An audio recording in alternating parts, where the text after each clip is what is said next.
39 years ago, I became the proud father of a baby boy. And last year, that boy had a son of his own. I wondered, what was it like to raise a son today? I decided to ask a number of men and women who I respect, what is a good man? That is a question that I've never directly entertained. My mom made me smart and conscientious. You know, she was the only white lady in the Chicago Urban League. She was always campaigning for anti-war candidates and then supporting me with unconditional love. My dad was trauma.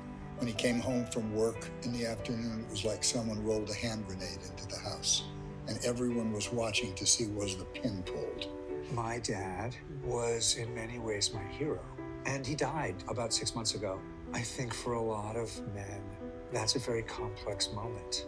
Every time they would talk about each other, they would talk about them with hatred, which is exactly the impetus that helped me think, if I'm angry at 88 years old, I blew it. I made a deal I would be a totally different parent.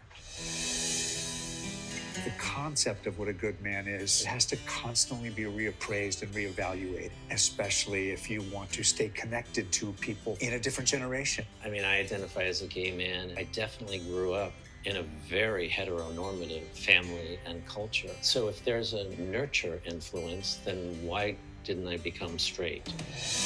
I've managed to be so much more vulnerable with my daughter. I wasn't aware that I was modeling a tougher side from my son. I couldn't help myself. So my father committed suicide when I was 7 years old. I never had a father figure, and I didn't really have anybody to tell me that they were proud of me. My late wife, Karen, passed away here 8 years ago. Beautiful, imaginative, inspirational, loyal. Karen made me a better man. She saw me at my worst, but her belief in me was the only thing I needed. I quit alcohol and drugs, and my children, they've never seen their father any other way. A good man is curious.